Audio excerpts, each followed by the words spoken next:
오늘 본문 앞에 있는 21절 말씀을 보시면 베드로가 예수님께 한 가지 질문을 하는 것을 볼 수 있습니다. 그것은 용서에 관한 질문이었습니다.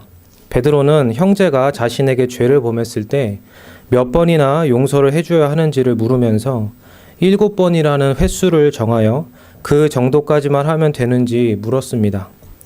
지난 시간에 함께 살펴본 것처럼 이러한 횟수는 두 가지를 의미합니다. 하나는 당시 유대 랍비들이 가르쳤던 3번의 횟수를 초월한 7번이라는 횟수를 통해 자신은 당시 다른 유대인들보다 더 관대하다는 것을 과시하려는 의도가 있었다는 것이며, 또 다른 하나는 7번 정도는 할 수 있지만 그 이상은 할 수 없다는 것을 의도하여 결국은 자신이 할 수 있는 정도만 용서하겠다는 것을 의미합니다. 용서에 대한 베드로의 이러한 두 가지 태도는 자신을 드러내고 자신의 능력을 의지하려는 철저히 자기 중심적인 태도였으며, 그것은 참된 용서가 아니었습니다. 그러므로 예수님은 이러한 의도가 담긴 베드로의 질문을 들으시고 22절에서 용서를 7번을 70번까지, 즉 7번이 아니라 그것을 훨씬 넘어서는 490번 정도의 용서를 하라고 말씀하십니다. 예수님께서 제시하신 이러한 횟수는 490번 정도 하면 잘한 거야 라는 것을 의미하는 것이 결코 아닙니다. 이것은 35절에서 볼 수 있듯이 마음으로부터 시작되는 진심 어린 용서, 끊임없는 용서를 하라는 말씀입니다. 그리고 이제 주님은 이러한 진심 어린 용서가 무엇인지, 그리고 어떻게 할 수 있는지를 한 가지 비유를 통해 설명해 주십니다. 오늘 본문에 나오는 비유는 크게 세 부분으로 생각해 볼 수 있습니다. 첫 번째 부분은 큰 빚을 진 종을 용서하여 주시는 왕에 대한 부분이며, 두 번째 부분은 그러한 큰 은혜를 받았음에도 불구하고 돌아서서 자신이 지은 그토록 큰 빚에 대략 60만 분의 1에 해당하는 작은 빚을 결코 용서하지 않는 비정상적인 종의 모습이며, 세 번째 부분은 그러한 악한 종이 처벌을 받는 부분입니다. 이 중에서 오늘은 첫 번째 부분에 대해 함께 살펴보고자 합니다. 먼저 23절을 보시면 이 비유의 시작은 그러므로입니다. 이것을 통해 우리는 이 비유가 예수님께서 끝없는 진심 어린 용서에 대해 말씀하신 22절의 내용과 연결되어 있으며, 그렇기 때문에 이 비유의 핵심도 이러한 용서에 대한 것이라는 것을 알 수 있습니다. 또한 천국은이라는 표현을 통해 우리는 참된 용서가 천국, 즉 하나님 나라의 특성이라는 것을 또한 알 수 있습니다. 또한 23절에서는 그 종들과 결산하려 하던 어떤 임금이 등장합니다.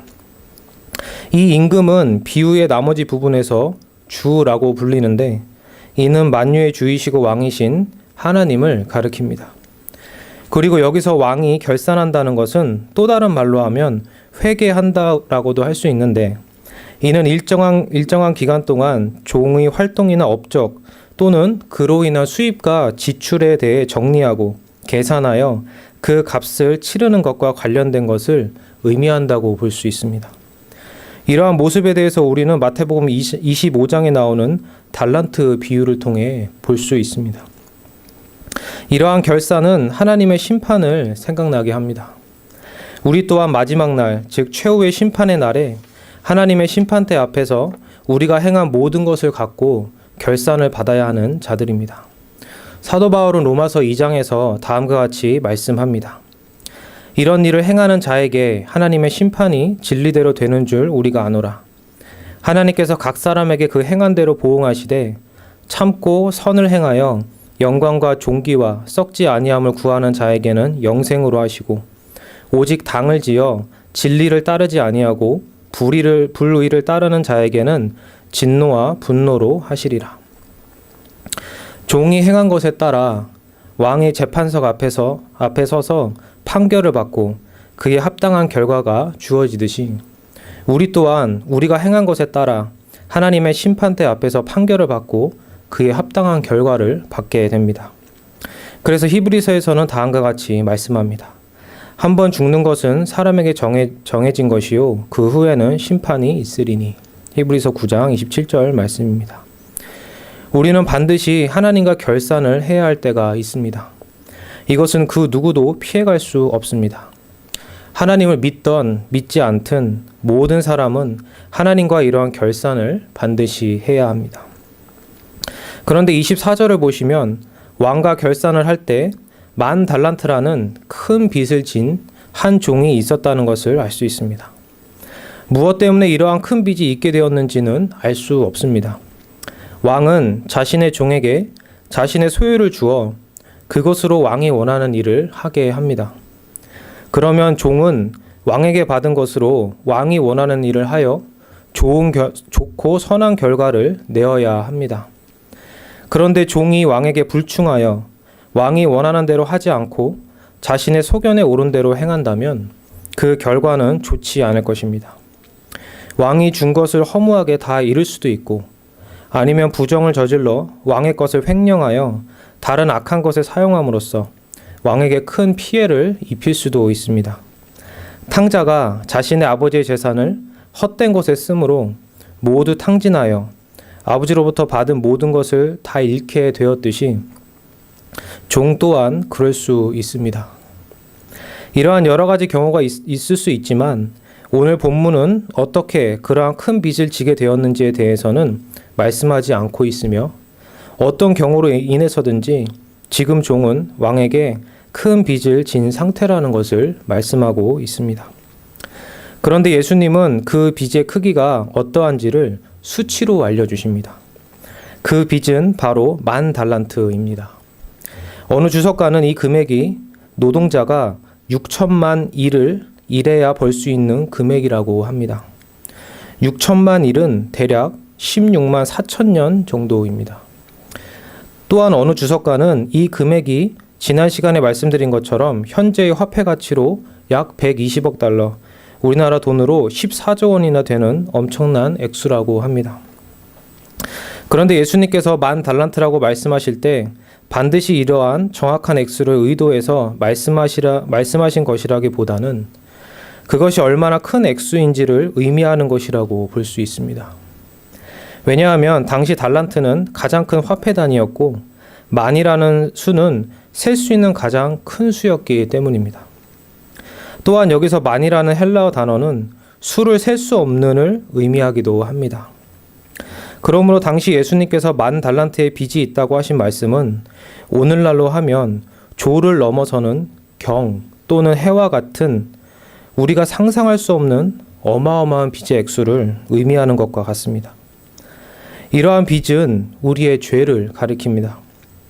오늘 본문에서 빚을 의미하는 단어가 마태복음 6장에 나오는 주기도문에서 우리가 우리에게 죄 지은 자를 사하여 준 것 같이 우리 죄를 사하여 주시옵고 라고 할 때 여기서는 죄를 의미합니다. 성경에서는 이처럼 죄가 경제적인 용어인 빚을 의미할 때가 있습니다. 누가복음 7장에서 볼 수 있듯이 예수님께서 한 바리새인의 집에 계실 때 한 여인이 다가와 예수님께 향유를 부었던 사건이 있었는데 그때 예수님은 빚을 탕감받는 것과 죄 용서를 비유로서 서로 연결시켜 말씀하고 계십니다. 그렇다면 왜 죄와 빚을 함께 연결시켜서 말씀하시는 것일까요? 그것은 죄와 빚이 갖는 유사함 때문입니다. 이러한 유사함에는 여러 가지가 있겠지만 한 가지 중요하게 생각해 봐야 할 것은 바로 죄와 빚은 모두 그에 따르는 값이나 대가를 반드시 지불해야 하는 의무와 그렇게 하지 못할 때 오는 책임이 있다는 것입니다. 왕에게 빚이 있다는 것은 왕에게 갚아야 할 것이 있다는 것을 의미합니다.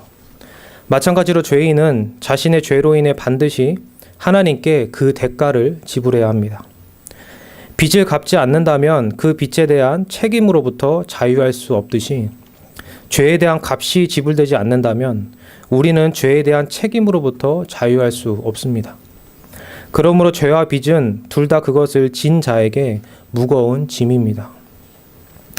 하나님과 행위 언약을 맺은 첫사람 아담의 불순종으로 인해 모든 인류는 하나님께 큰 빚을 진 존재가 되었습니다. 죄는 하나님의 법에 불순종하는 것으로서 하나님께 대한 반역이요 하나님과의 원수됨이며 하나님께 전적으로 대적하는 것이요 그리하여 하나님의 모든 속성을 거부하고 하나님께 등을 돌리는 적극적인 악입니다. 요한복음 10장 10절의 말씀처럼 죄는 하나님과 하나님께 속한 모든 선한 것을 죽이고 멸망시키려는 지독한 악입니다. 만일 하나님께서 은혜로서 이러한 죄를 통제하지 않으신다면 이 세상은 지금보다 더 비교할 수 없을 정도로 끔찍하고 잔인한 수많은 죄악들로 인해 모든 것이 파괴되고 멸망에 이르렀을 것입니다. 물론 현재는 그 정도까지는 아니라 해도 지금도 수많은 것들이 인간의 죄로 인해 파괴되고 있으며 이 세상은 멸망의 길로 가고 있습니다. 하나님께서 창조하신 이 놀라운 세상을 잘 관리하고 다스리라는 직분을 하나님으로부터 부여받은 하나님의 형상인 사람이 오히려 하나님의 것들을 파괴하고 멸망시키는 것으로 인해 하나님의 소유에 큰 손해를 입히고 있는 것입니다. 뿐만 아니라 죄인들은 서로를 사랑하라는 하나님의 명령을 따르지 않고 상대를 나의 이익을 위해 이용하고 나의 이익에 맞지 않으면 심지어 죽이기까지 하는 끔찍한 수많은 죄를 다른 사람들에게 저지르고 있습니다. 상대가 하나님의 형상이라는 것을 기뻐하고 즐거워하며 그로 인해 서로를 존중하고 아끼며 사랑해야 함에도 불구하고 전혀 다른 방향으로 기울어져 끊임없이 미워하고 시기하며 질투하고 당을 짓고 편을 가르며 결국에는 죽이기까지 하는 죄를 범하고 있는 것입니다.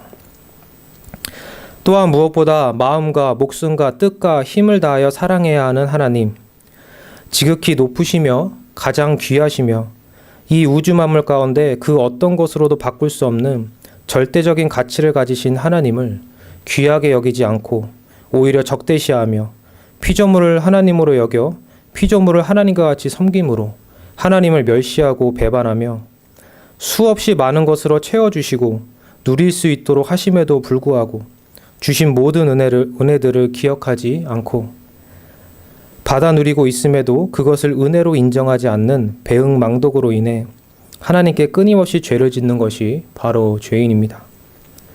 이처럼 우리 죄인들은 하나님께 너무나도 큰 잘못을 저지르고 있습니다. 우리는 너무나도 크신 분께 죄를 지었습니다.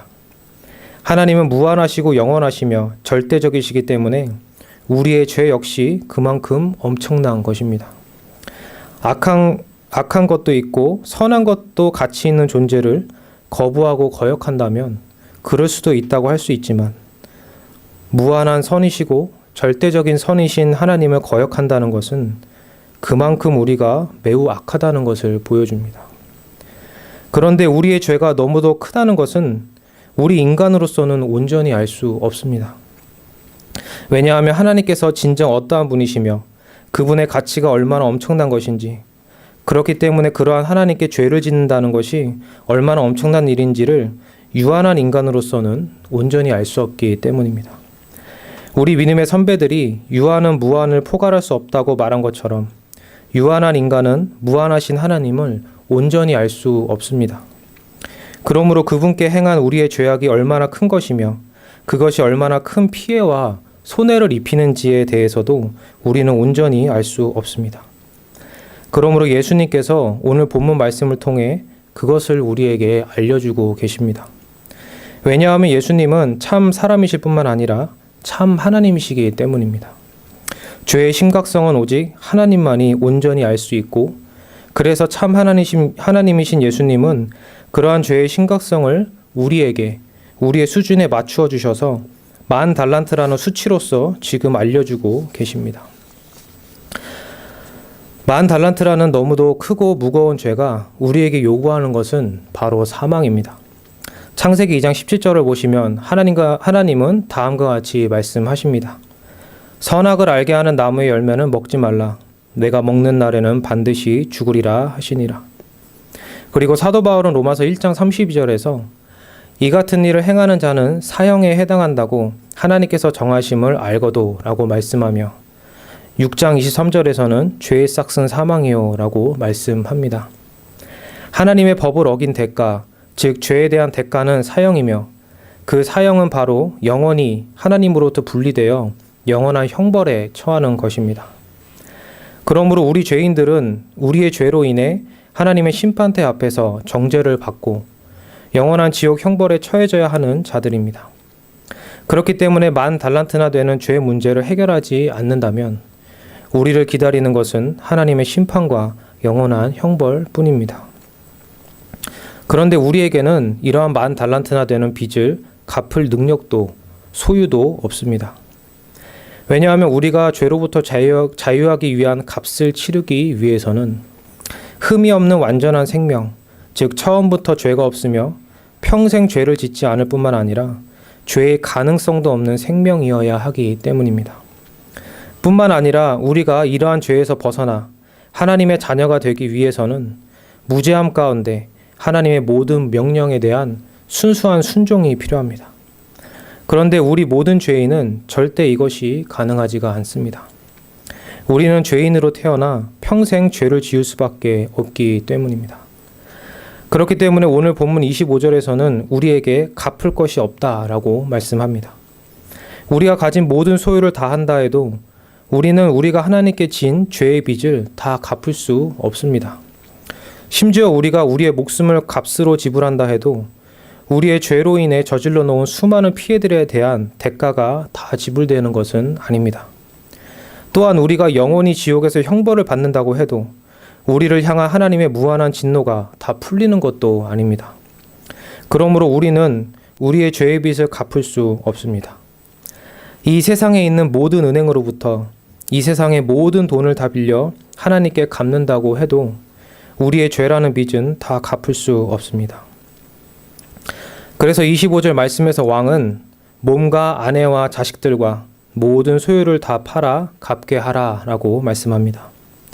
이 말을 들은 종은 26절에서 엎드려 절하며 내게 참으소서 다 갚으리이다 라고 간구합니다. 심판하시는 하나님 앞에서 우리가 할 수 있는 유일한 것이 바로 이것입니다.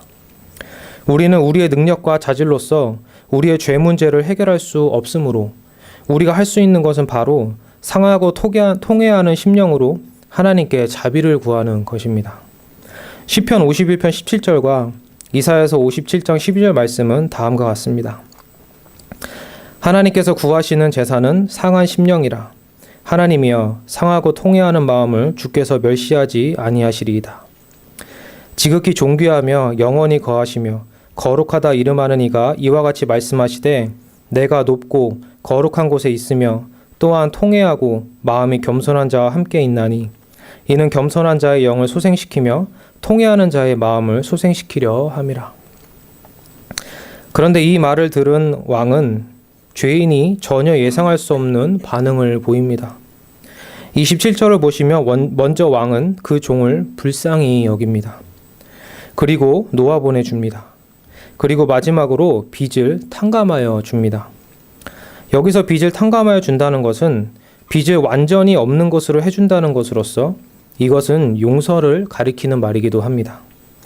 사실 내게 참으소서 다 갚으리다 라는 종의 말을 듣고 왕이 내가 어떻게 갚을 수 있느냐, 무슨 능력으로 갚을 것이냐 라고 하며 오히려 그를 책망할 수도 있었습니다. 또는 그래 그럼 놓아줄 테니 한번 갚아보아라 라고 말하며 당장 빚을 한 푼도 받지 않고 풀어준다면 이 정도도 엄청난 은혜일 것입니다. 그런데 왕은 오히려 그 모든 빚을 다 탕감하여 줍니다. 빚이 전혀 없는 상태로 만들어버린 것입니다. 하나님께서는 시편 103편 12절에서 다음과 같이 말씀하십니다. 동이 서에서 먼 것 같이 우리의 죄가를 우리에게서 멀리 옮기셨으며 또한 이사야 43장 25절에서는 다음과 같이 말씀하십니다. 나 곧 나는 나를 위하여 내 허물을 도말하는 자니 내 죄를 기억하지 아니하리라. 또한 히브리서 10장 17절과 18절에서는 다음과 같이 말씀합니다. 또 그들의 죄와 그들의 불법을 내가 다시 기억하지 아니하리라 하셨으니 이것들을 사하셨은즉 다시 죄를 위하여 제사 드릴 것이 없느니라. 이것이 우리에게 베풀어 주시는 하나님의 용서입니다. 그토록 큰 우리의 죄의 빚을 다시는 기억하지 않겠다고 하시는 것. 이사야 43장 25절 말씀처럼 우리의 허물을, 우리의 죄를 다 도말하시고 지워 없애주시는 것. 이것이 바로 하나님의 용서입니다. 그토록 큰 우리의 죄의 빚을 다시는 기억하지 않겠다고 하시는 것이 우리에게 베풀어 주시는 용서인 것입니다. 그런데 하나님께서는 여기서 멈추지 않으시고 우리를 죄인이 아닌 의인으로 인정해 주십니다. 그렇다면 이러한 은혜가 어떻게 가능하게 된 것입니까? 그것은 두 가지 때문입니다. 첫 번째로 그것은 바로 예수 그리스도께서 십자가 위에서 우리를 대신해 값을 지불해 주셨기 때문입니다. 예수님께서는 흠이 없는 완전한 생명으로서 처음부터 죄가 없으시며 평생 죄를 짓지 않으셨고 죄의 가능성도 없으신 분이기 때문에 예수님만이 우리를 대신해 우리의 죄를 대속하는 값을 지불해 주실 수 있습니다.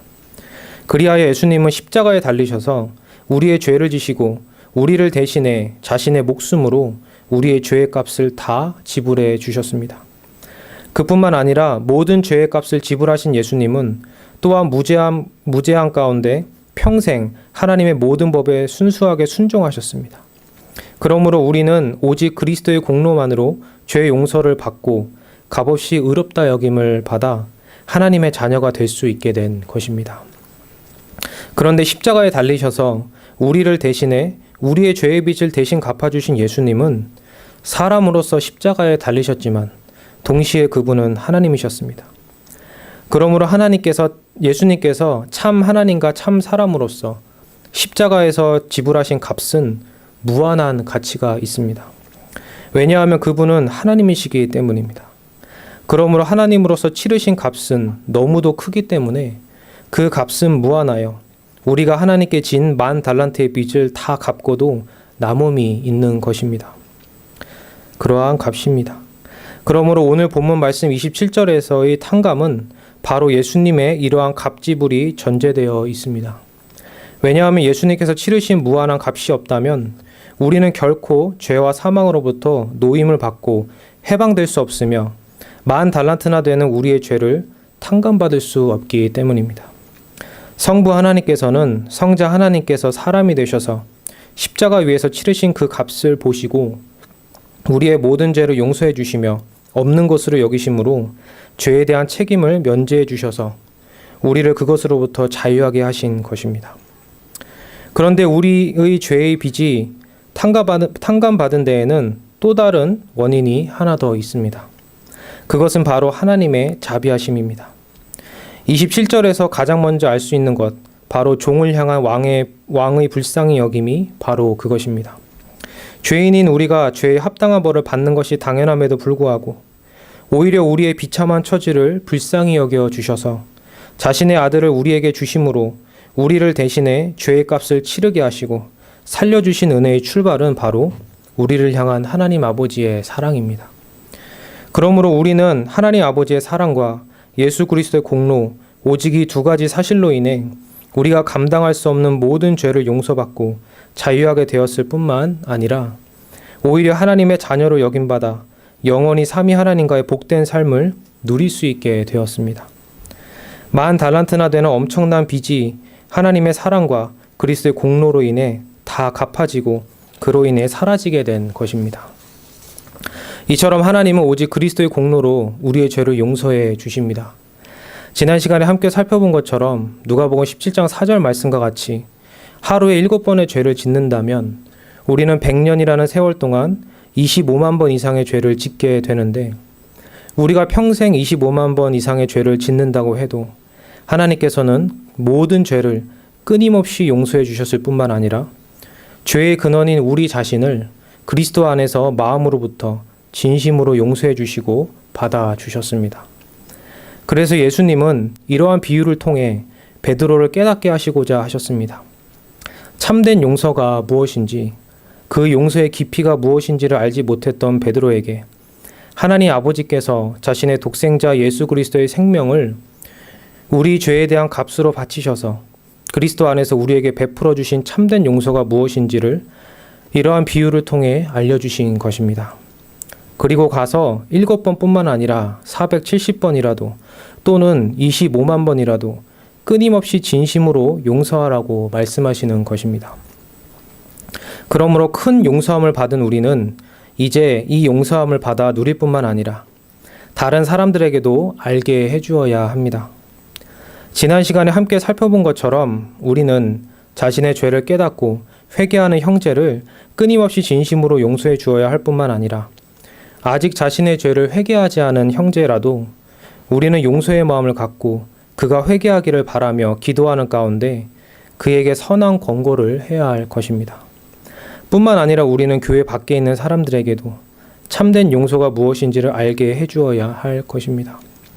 그리하여 우리에게 죄 지은 자를 사하여 주어서 우리를 사하여 주신 하나님의 용서가 무엇인지를 알려주어야 합니다. 그것이 은혜를 받은 자의 마땅한 바입니다. 우리는 이러한 복된 소식을 말로써 전하는 것뿐만 아니라 삶 속에서 우리에게 죄 지은 자를 용서해 줌으로써 그 복된 소식이 무엇인지를 전해줄 수 있습니다. 비록 용서가 쉬운 일이 아닐지라도 우리가 받은 큰 은혜가 무엇인지에 주목하고 그것을 깊이 묵상하는 가운데 하나님을 의지한다면 불가능한 일도 아닐 것입니다.